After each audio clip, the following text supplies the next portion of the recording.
ce lieu.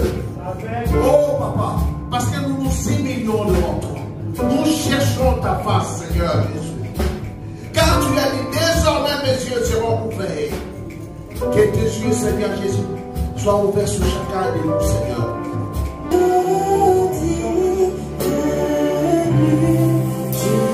Seigneur,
bien-aimé. Alléluia. Notre roi est de l'éternité en éternité. Alléluia. Il règne aussi pour trouver les problèmes, de trouver des solutions à nos problèmes. Alléluia. Il règne pour dominer. Il règne pour sauver. Il règne pour délivrer. Il règne pour transformer. Il règne pour restaurer. Il règne pour essuyer. Notre roi règne. Alléluia. Jérémie 1, 19, la Bible nous dit ceci. Ils te feront la guerre. Alléluia. Bien-aimé, je veux exhorter à quelqu'un d'aimer la guerre. Alléluia. Parce que le Seigneur nous a promis, ils te feront la guerre. Ne reste pas plaintif face à la guerre. La guerre sera de notre côté. Mais nous avons une chose. Nous savons une chose. Que nous serons vainqueurs.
Demeurer ferme.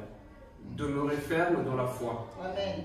Peu importe les circonstances, gardez la foi. 1 Corinthiens 16, 13, Éphésiens 6, 11, 2 Thessaloniciens 2, 15. Alors, on va se relever juste pour le premier verset et puis les autres on va lire juste après. 1 Corinthiens 16, verset 13. La Bible dit ceci, veillez, demeurez ferme. Tout le monde dit veillez. Veillez. Demeurez ferme dans la foi. Soyez des hommes. Quand on dit ici des hommes, on dit aussi des femmes aussi. D'accord? Soyez des hommes, fortifiez-vous. Amen. Amen. Seigneur Jésus-Christ, nous te rendons grâce. Nous te bénissons, Seigneur, pour ta parole. Nous te bénissons, Seigneur, pour ce moment, Seigneur, précieux que tu nous as accordé dans la louange, dans la prière. Et nous voulons tous ensemble ouvrir, Seigneur, notre cœur, Seigneur, pour recevoir encore de toi. Seigneur, ce témoignage, cet encouragement que je vais apporter à l'église de Villeneuve-le-Roi, Seigneur, encourage l'église et que ton nom seul soit glorifié. En ton nom puissant, nous avons ainsi prié. Amen. Amen. Amen. Vous reprendre place. Et la deuxième écriture, c'est Éphésiens 6, verset 11. La Bible dit ceci. Revêtez-vous de toutes les armes de Dieu, Amen, afin de pouvoir tenir ferme contre les ruses du diable. Alléluia. Très important.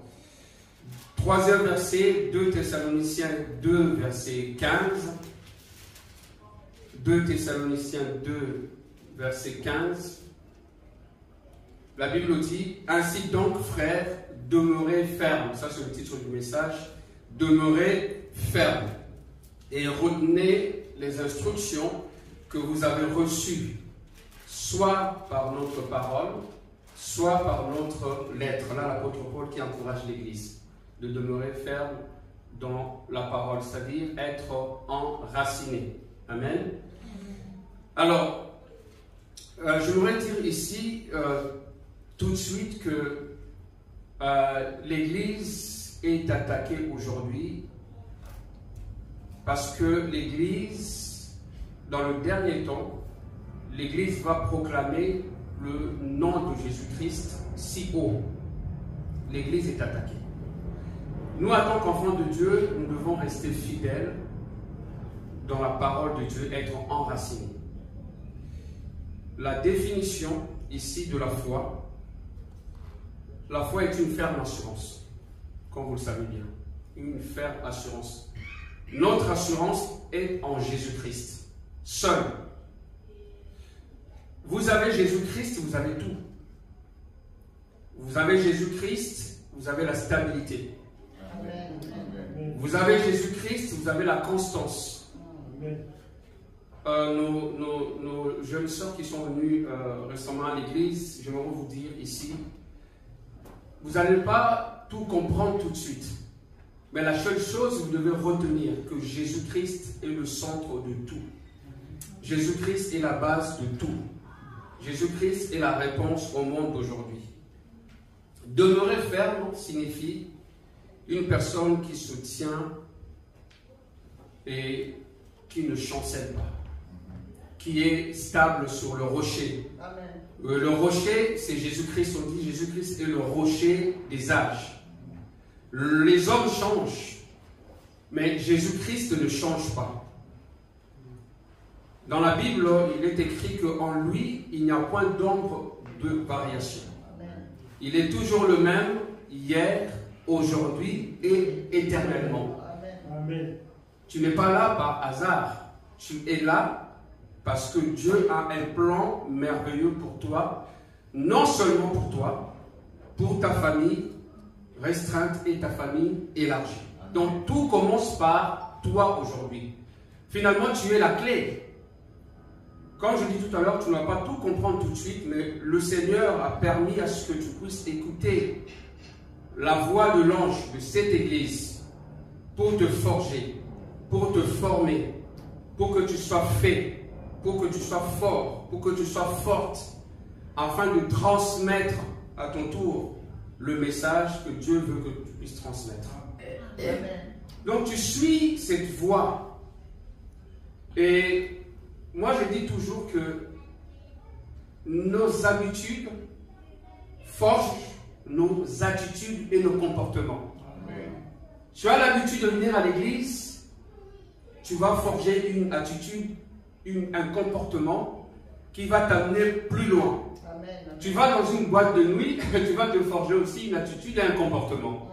Alors lorsque je viens ici à l'église, le pasteur me dit de prier. Le pasteur me dit de méditer la parole de Dieu. Pas seulement de lire, mais de méditer la parole de Dieu. Pourquoi la parole de Dieu va forger un comportement dans ma vie qui va être bénéfique, non seulement pour l'église, mais pour ma famille et pour les autres aussi. C'est-à-dire, je ne suis pas égoïste lorsque j'ouvre mon cœur pour que le Seigneur puisse agir en moi. Et je suis égoïste lorsque je repousse la parole de Dieu.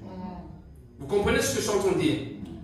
Parce que peut-être que tu t'es sous-estimé depuis très longtemps, mais je suis venu ici pour te rappeler que tu es un instrument entre les mains de Dieu pour transformer ce monde, pour changer cette génération. Alléluia. Tout commence par toi et tu dois demeurer ferme. Alléluia. Demeurer ferme, c'est-à-dire j'ai l'assurance. J'ai l'assurance de mon salut. Amen. Jésus-Christ est ma force. Jésus-Christ est tout pour moi. Demeurer ferme, c'est-à-dire je suis constant, je ne bouge pas. Alléluia. Je viens dans la maison de Dieu, je veux rester stable parce que les gens me regardent. Peut-être tu ne te rends pas compte, mais les gens regardent tout ce que tu fais. Si aujourd'hui, je prie que ça n'arrive pas, si aujourd'hui quelque chose t'arrive, tu tombes, tu trébuches, tu peux être une occasion de chute pour quelqu'un. Parce que cette personne vient, regarde sur toi. Que cela ne t'arrive pas au nom de Jésus-Christ. Alléluia. Je déclare cela, cela ne t'arrivera pas. Parce que l'Esprit de Dieu agit aujourd'hui. Dans cette église, j'ai ressenti l'Esprit de Dieu. C'est à toi d'être réceptive pour recevoir ce que le Seigneur a préparé pour toi. Alors les orages de la vie sont peut-être puissants et les vents soufflent avec la force d'un ouragan pour nous renverser. Mais ceux qui ont trouvé le Seigneur vont résister au monde. Dis à ton voisin, tu dois résister. Tu dois demeurer ferme dans ta foi. Amen. Le monde ne nous renversera pas parce que nous sommes en Christ. Et le diable et tout ce qui est à lui ne nous détruira pas. Au nom de Jésus-Christ. Je ne serai pas détruit. Mes enfants ne seront pas détruits. Ma famille ne sera pas détruite. Au nom de Jésus-Christ. Et mon église ne sera pas détruite. Au nom de Jésus-Christ. Alléluia. Parce que tu es là. Parce que tu pries. Parce que tu intercèdes. Parce que tu es à genoux, ton église ne sera pas détruite. Amen. Alléluia. Il y a encore d'autres déclarations. Amen. En tant qu'être humain, nous sommes faibles, nous sommes fragiles et l'ennemi essaie de profiter de cette faiblesse. Mais tu dois fermer cette porte au nom de Jésus-Christ. Comment fermer cette porte? Par la prière, par l'obéissance, par la fidélité à la parole de Dieu. C'est-à-dire, je dois venir à l'église pour être nourri. Une personne qui est nourrie, c'est une personne qui va rester stable. Amen. Seigneur, aide-moi à rester stable, à demeurer ferme. Amen. Dites encore à votre voisin, demeurons fermes dans la foi. Amen. Amen. C'est le diable qui veut détruire les enfants de Dieu. Amen. Et la Bible nous dit de demeurer ferme, c'est-à-dire accrochons-nous, même si nous avons l'impression de lâcher. Accroche-toi. Accroche-toi. C'est difficile pour tout le monde. Regardez ce qui s'est passé en Turquie. Regardez ce qui se passe en RDC. J'espère que tu en parles un peu, pasteur Aimé. En RDC, il y a des millions de morts à l'Est. On ne sait plus où trouver la solution, mais nous avons un président qui nourrit son peuple par cet espoir que Dieu va agir. Amen. À chaque fois, il prend la parole, c'est comme s'il disait à tout le monde, demeurez ferme. Gardez la foi. Le Seigneur va nous libérer. Lorsque la tempête arrive dans l'église, demeurons fermes. Alléluia. Regardez autour de vous, ne laissez personne voler votre foi. Ne laissez personne voler votre joie. Ne laissez personne voler votre détermination. Personne. Alléluia. Il y a aujourd'hui des personnes qui confessent le salut avec leurs lèvres, mais leur vie dit autre chose. Dit le contraire. Ce que tu es à l'intérieur doit transformer l'extérieur. Ce que tu penses, c'est ce que tu dois être. Ce que tu penses, c'est ce que tu es. Alléluia. C'est-à-dire, tu deviens un évangile vivant. L'évangile, ce n'est pas seulement déclarer les versets bibliques, mais c'est vivre les versets bibliques. Alléluia. Lorsque tu deviens un chrétien converti, c'est là qu'on dit que tu es maintenant la lumière du monde. Tu es maintenant le sel de la terre. Les gens peuvent compter sur toi. Ta famille peut compter sur toi. Et l'église aussi peut compter sur toi. Alors, je suis venu te dire tout simplement, tu dois demeurer ferme dans ta foi. Alléluia. Qui sommes-nous, Église, pour bénéficier de la grâce de Dieu? La grâce de Dieu qui est infinie. Dieu nous a appelés aujourd'hui. Dieu nous a choisis aujourd'hui. C'est un privilège. Seigneur, je te remercie pour ta grâce. Je te remercie parce que tu as jeté un regard favorable sur moi, sur ma famille, sur tous les gens qui sont autour de moi. Seigneur, je marchais avec toi. Amen. Alléluia. Il est le roi de la justice.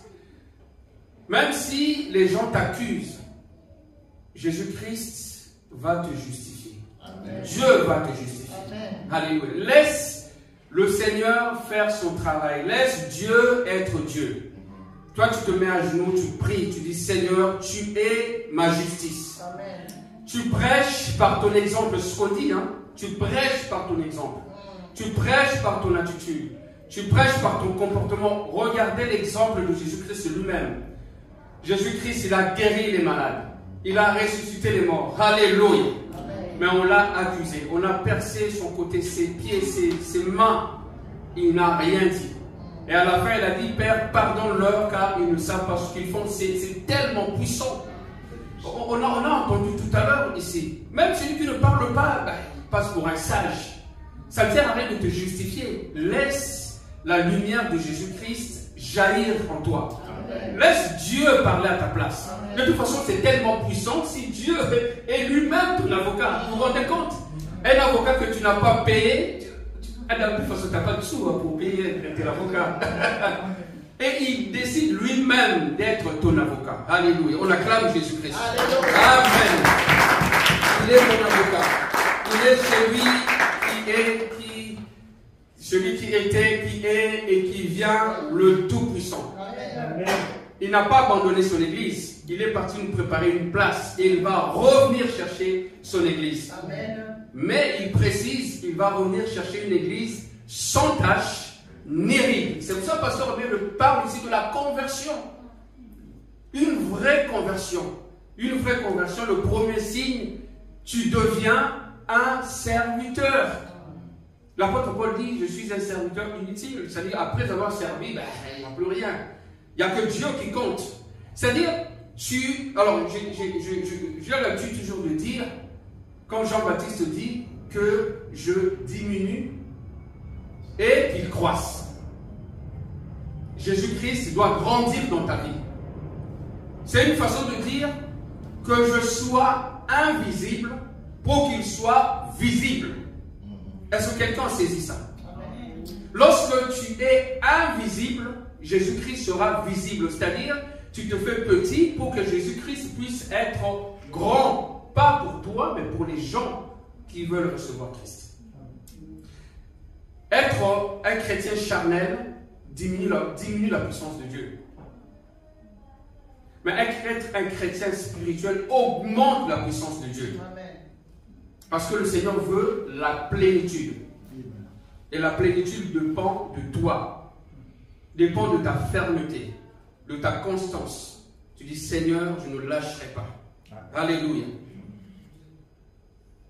Celui qui élève Jésus-Christ, c'est une personne qui sera heureuse, qui sera heureux. Tu élèves Jésus-Christ dans ta foi tous les jours. L'Éternel est mon berger et je ne manquerai de rien. Sois encouragé par cette parole. Alléluia. Jésus-Christ est celui qui parle et donne la vie. Il est celui qui ouvre les portes que personne ne peut fermer. Tu dois comprendre ça. Une porte qui est fermée, tu pries pour que Jésus-Christ puisse ouvrir cette porte. Et personne ne pourra fermer cette porte. Celui qui élève les hommes que personne ne peut rabaisser. Amen. Celui qui peut faire rabaisser les hommes que personne ne peut élever. Plus tu es humble, plus tu diminues, Jésus-Christ va élever ta foi. Alors, nous devons demeurer fermes. Vous traversez des temps difficiles aujourd'hui, demeurez fermes. Vous êtes sur le point de lâcher, les circonstances vous ont placé dans une situation difficile, demeurez fermes. Demeurez fermes quand le diable vous tente. Demeurez fermes quand les orages arrivent et il n'y a pas d'issue. Demeurez fermes dans la foi. Parce que Jésus-Christ n'abandonne pas ses enfants. Demeurez fermes, accrochez-vous à Jésus-Christ qui conduit les hommes et les femmes à la fontaine de la vie. Alléluia. Amen. Tu n'auras plus jamais soif. Demeurez fermes à celui qui vous conduit de la pollution à la sanctification. Alléluia. Jésus-Christ veut te sanctifier aujourd'hui. corps, âme et esprit. Pourquoi? Parce qu'il a besoin de toi pour l'église. Alléluia. Sois sanctifié dans ton esprit. Sois sanctifié dans ton corps. Sois sanctifié dans ton âme. Parce que tu es un instrument que Dieu veut utiliser. Accrochez-vous à celui qui conduit du danger à la sécurité. Amen.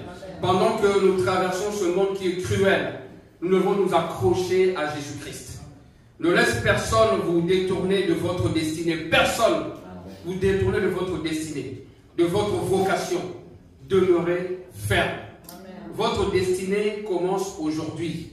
Votre destinée commence ici, pas demain, pas après l'église, tout de suite, maintenant. Ta destinée commence.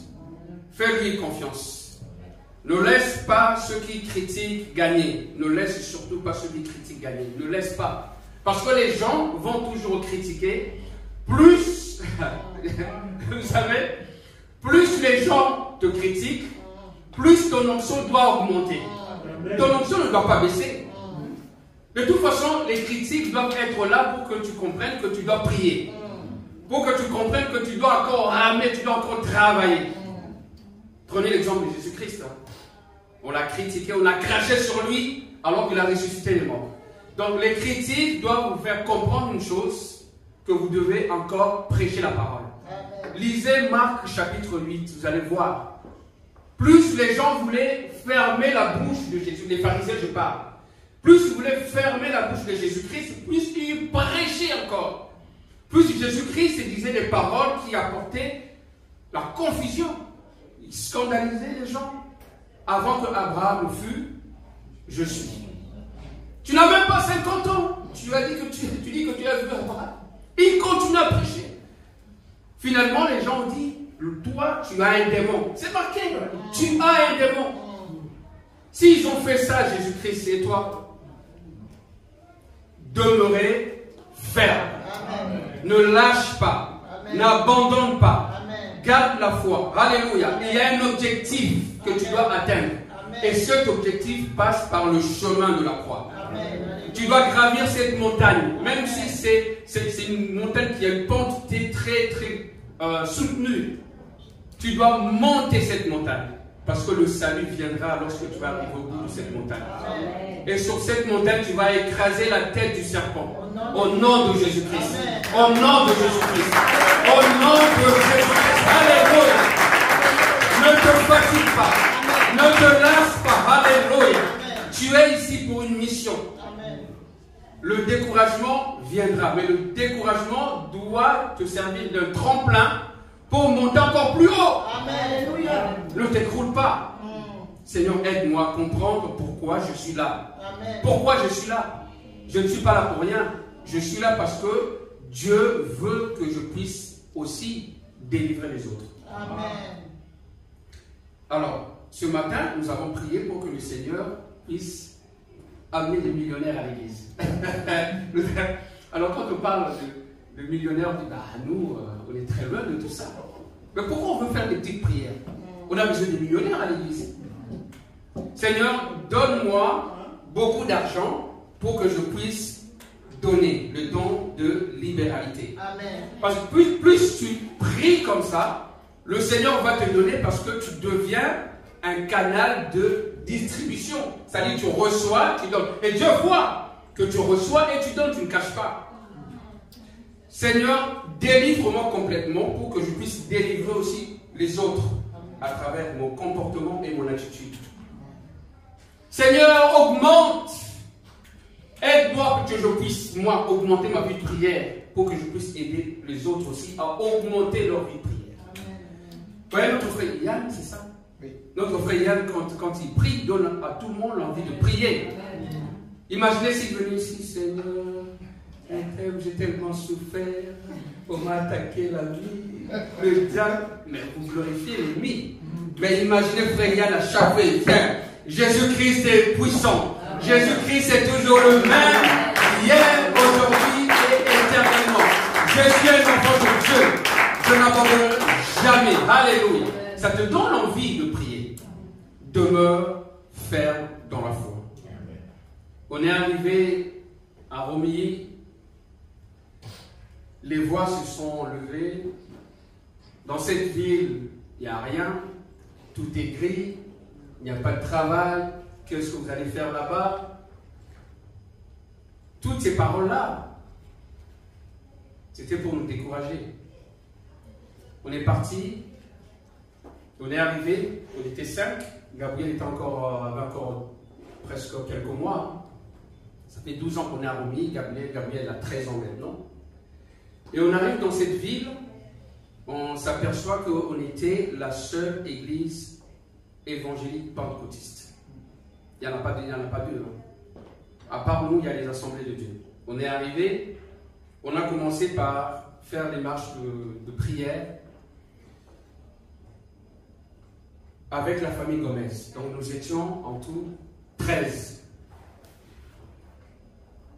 On a commencé à prier 1 mois, 13 personnes.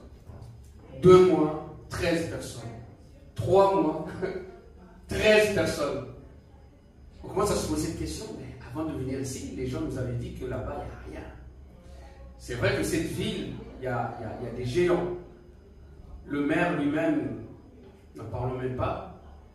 Et ce qui s'est passé, le Seigneur nous a mis à cœur de commencer à évangéliser. On a dit, bon, on va faire un concert gospel. On va inviter les gens pour ce concert. Je pense que le concert, tu étais là, Audrey. Je pense que le premier concert, tu étais là. Alors, l'église était remplie. Le samedi, on dit, bon, demain, l'église va être remplie. Et le dimanche, on vient, on était 13 personnes avec une seule personne qui était venue, qui était touchée le jour du concert. On a persévéré dans la prière. On s'est dit, ben, si Dieu nous a envoyés ici, est-ce qu'il y a un plan pour nous?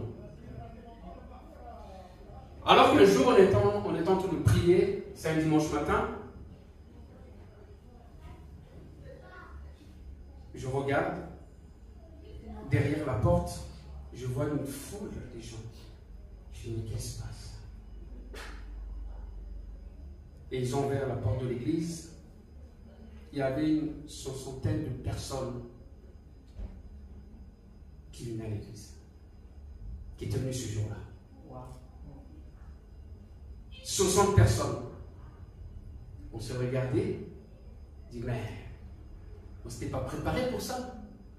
On s'était habitué avec 13, 14 personnes et quelques familles qui venaient. Et là, d'un seul coup, de 15 personnes à 70 personnes. Une église qui ne s'était pas préparée à recevoir 70 personnes. Lorsque Dieu agit, il agit parfaitement et bien. Nous devons nous préparer pour cela. Vous devez vous préparer. Alors les gens sont venus à l'église et parmi ces personnes-là, c'est vrai que certaines personnes viennent avec le désir de changer, le désir de chercher la face de Dieu, mais d'autres n'ont pas ce désir. Lorsqu'on vient à l'église, il y a toujours un intérêt. Et l'intérêt, c'est quoi? Tu es venu seulement pour être guéri ou bien pour rencontrer Jésus-Christ? Alors, dimanche après dimanche, la louange était forte, on adorait et on avait des voisins. Le voisin qui nous aimait tellement, qui était juste à côté, ce jour-là, le même voisin est devenu notre ennemi. Alors il a monté tous les riverains contre nous, ils ont signé une pétition. Le problème, c'est qu'il y a trop de voitures devant nos maisons. Ils ont cherché un problème pour fermer l'église. On avait écrit devant le portail Centre évangélique Le Rocher. Et on a mis une croix. Et ça a dérangé tous les habitants de cette rue. Juste le fait de mettre la croix, c'était un jugement pour eux. Alors notre voisin, c'est un ancien chasseur. Alors, comme il en avait vraiment marre de nous, il a porté plainte à la mairie. La mairie nous a envoyé un courrier et on m'a convoqué au tribunal. Et devant le juge nous rappelle, voilà, tu as été accusé de ça, de ça, de ça. Je lui ai dit, votre honneur, je reconnais. Mais ce n'était pas ça. Le bruit dont ce monsieur parle, en réalité, c'est lorsque on chante, on loue, on adore. On appelle ça la louange, on appelle ça l'adoration. Et je commençais à prêcher ce jour-là. Et ils étaient 4 ans. Et lorsqu'ils ont vu que je commençais à prêcher, ils m'ont arrêté tout de suite. Tu ne vas pas me convertir? Non. Et bien j'en ai profité pour prêcher la parole. C'était peut-être la première fois que le juge qui était là entend dans ses oreilles que Jésus-Christ est Dieu. Alors, ils m'ont relaxé, mais ils m'ont condamné quand même de payer 300 €. Et on a payé. Mais moi, j'étais vraiment dans la joie parce que ce jour-là, on a parlé du Seigneur. Mais ce n'était pas fini.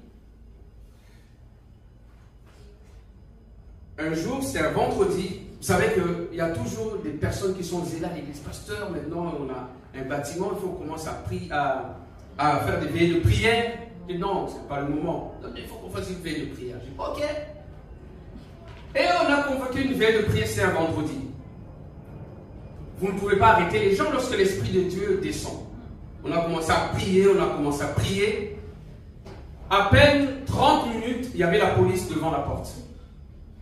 Et la police est venue parce que mon voisin avait complètement craqué. Comme c'est un ancien chasseur, il a fait venir son fils qui est militaire. Oui, ils avaient leur fusil, c'était pour finir avec nous. Et la police est venue à l'heure et les a arrêtés devant le portail. Ils m'ont demandé de sortir, je suis sorti, je les ai trouvés là avec leur fusil. Demeurer ferme dans la foi. Ils m'ont dit, monsieur Kabessa, si on n'était pas venu à temps, ce monsieur allait commettre un carnage ici. Alors, on a parlé, j'ai arrêté la prière, ils m'ont dit, à partir de demain, vous fermez l'église.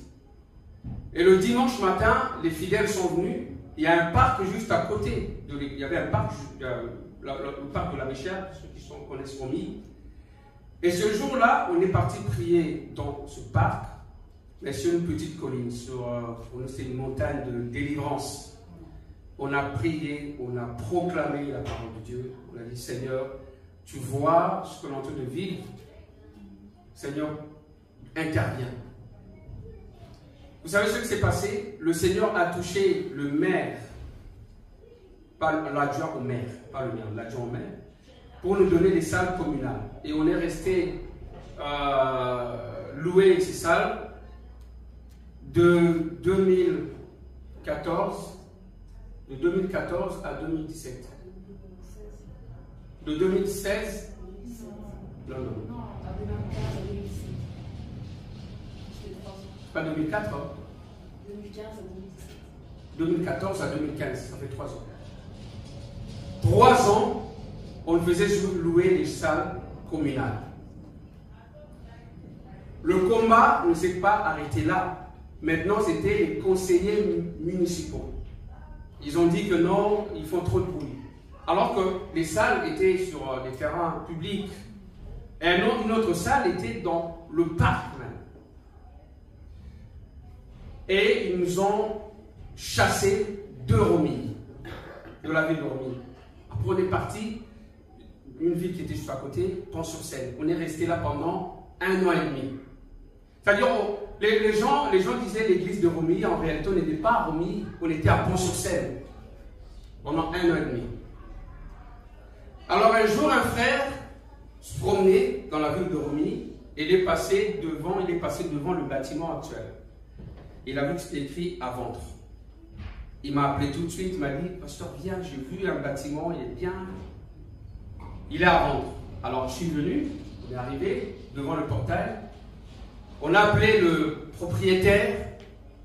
Le propriétaire nous a dit, bon, repassez la semaine prochaine, on va en parler. Et nous, le même jour, la nuit, pour le retourner là-bas à minuit, on a bombardé la prière. On a bombardé la prière. Et on a déclaré que ce bâtiment appartient au Seigneur. Et ce n'était pas fini. Le maire, qui est lui-même notaire, lorsqu'il a appris que les chrétiens étaient venus là pour acheter ce bâtiment, il a dit à ce monsieur-là, le propriétaire lui a dit, non, il ne faut pas vendre ce bâtiment aux chrétiens, parce qu'ils ont créé de problèmes à côté du parc.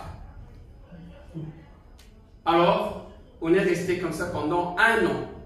Et ce que Dieu a fait, les gens, les acheteurs qui venaient pour acheter ce bâtiment-là, ça ne fonctionnait pas, ça ne marchait pas. C'est-à-dire Dieu a fermé toutes les portes. Et pendant ce temps-là, mon responsable direct m'a proposé un petit bâtiment à côté de l'église catholique et qui coûtait à peine 35 000 €. Il m'a dit, Alain, tu ne prends pas la tête, tu prends juste ce bâtiment-là. Tu vois, David et Goliath, tu vois l'église catholique, énorme, on a un gymnase, un petit bâtiment comme ça. Moi, je n'étais pas tout à fait d'accord, mais je ne pouvais rien dire. J'ai dit, ok, d'accord, mais je priais, je dis, Seigneur, je ne veux pas de ce bâtiment. On a déposé le dossier à la mairie. Et le responsable d'urbanisme, M. Carcenti, j'ai retenu son nom. Alors, il a traité ce dossier et il a dit que le passage, on avait un seul passage, comment on appelle ça? Regardons.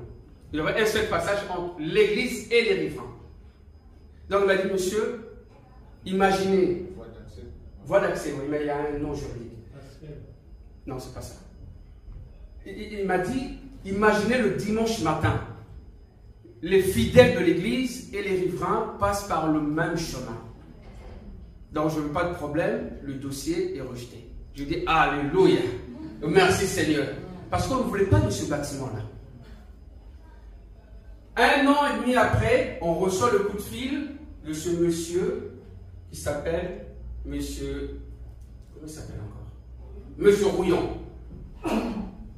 Il m'a dit, monsieur Kabessa, finalement, j'ai réfléchi, ce bâtiment-là, je laisse ça pour l'église. Je dis, merci Seigneur. Je dis, bon, on vient la semaine prochaine. Il m'a dit, ah bon, déjà, oui, la semaine prochaine, on vient. Et vous savez quoi? On a eu cet entretien avec lui. Il nous a dit, monsieur Kabessa, j'enlève 40 000 €. Le prix de ce bâtiment. Après 1 an, l'église priait. L'église était à genoux. L'église n'a pas affaibli. Et Dieu a agi. Amen. Et il a enlevé 40 000 €. Et ce n'était pas fini. Donc on a acheté le bâtiment, le terrain de là jusque là. Et juste après, il y avait son garage. Il y avait son potager. Il a dit, monsieur Kabessa, tu es un homme bien. Je te donne une partie de mon garage et une partie de mon terrain, 30 mètres carrés. Gratuitement. La foi. Amen. La détermination. C'est le message que je suis venu vous apporter aujourd'hui. Tout simplement vous dire, gardez la foi. Amen. Demeurez ferme. Marchez avec votre pasteur. Ça va être difficile. Ça va être très compliqué. Mais Dieu a déjà prévu quelque chose pour cette église. Alléluia. Par quel chemin vous allez passer? Moi, je ne sais pas. Parce que si Dieu nous avait montré qu'on allait traverser tout ça, je vous dis tout de suite, j'allais rester à Melun. J'allais rester à Melun tranquillement. En plus à Melun, j'avais un fauteuil qui était confortable avec la clim. C'était confortable. Mais Dieu a dit, ta place n'est pas ici. Amen. Cette période de trouble ne change pas votre attitude. Cette période de trouble ne change pas votre comportement. Cette période de trouble doit vous aider à comprendre pourquoi Dieu agit ainsi. Et suivez le guide. Vous vous rappelez de l'histoire de Moïse? Alors qu'il a libéré son peuple, les gens qui étaient autour de Moïse ne comprenaient même pas le chemin que Moïse avait pris pour conduire son peuple. Il savait que le chemin pour aller jusqu'à Canaan, c'était là. Moïse a pris 2 tours. Un autre chemin. Le chemin que le Seigneur va permettre à ce que cette église puisse prendre, ça ne sera pas facile. Ça ne sera pas facile. Mais suivez le guide. Gardez la foi. Ne regardez pas les gens qui murmurent. Ne regardez pas les gens qui critiquent. Parce que les voix seront toujours là pour vous décourager. Mais pensez aux promesses de Dieu. Amen. Le premier jour où vous avez mis votre pied ici, pensez aux promesses de Dieu. Du Seigneur, je reste déterminé. Seigneur, je ne bougerai pas. Alléluia. Amen. Alléluia. Merci Seigneur. Amen. Amen. Amen.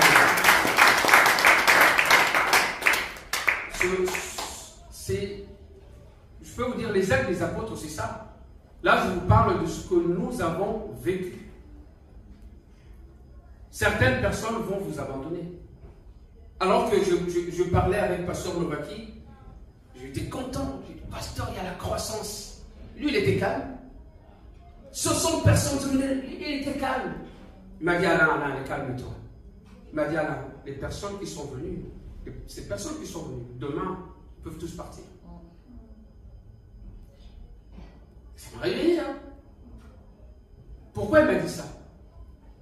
Pour que je ne sois pas distrait. Pour que je sois fort. Pour que je prie. C'est pareil. Ne pensez pas que l'Église va connaître à chaque fois des périodes de gloire. Il y aura des périodes difficiles. Même avec les disciples, après la Pentecôte, il y avait l'âge des ténèbres. Après l'âge des ténèbres, la Bible dit, règle sur règle, précepte sur précepte, on revient petit à petit jusqu'à la Pentecôte. Même avec les apôtres, même avec l'Église primitive. Lorsque cette période arrive à l'Église, nous avons besoin des personnes fortes. Amen. Nous avons besoin de personnes stables. Amen. Qui veut faire partie de cette armée? Alléluia. Qui veut faire partie de cette armée que Dieu va utiliser pour cette église? Alléluia. Alléluia. Amen. Nous levons tous ensemble. Amen. Nous allons prier. Nous allons prier pour les ouvriers. Oui. Nous allons prier pour les ouvriers qui vont accepter de relever le défi. Alléluia. Tu dis, Seigneur, me voici. Seigneur, utilise-moi. Alléluia. Ne regarde pas ta capacité. Ne regarde pas tes propres forces. Regarde à ce que le Seigneur va faire dans ta vie. Alléluia. Tu dis, Seigneur, je viens, je réponds à cet appel. Seigneur, utilise-moi. Alléluia. Seigneur, ouvre mon esprit pour que je puisse comprendre réellement la vision de l'Église. Peu importe, Seigneur, ce que tu vas faire alors que nous traversons cette période qui est difficile, on peut se poser des questions. Mais je voudrais vous dire ici que Jésus-Christ est la réponse à toutes nos questions. Amen. Alléluia. Amen. Ici, je voudrais vraiment inviter les responsables de l'Église devant et nous allons prier. Mes frères et sœurs, nous allons faire une seule prière. Seigneur, montre-moi, Seigneur Jésus-Christ, la voie que je dois suivre.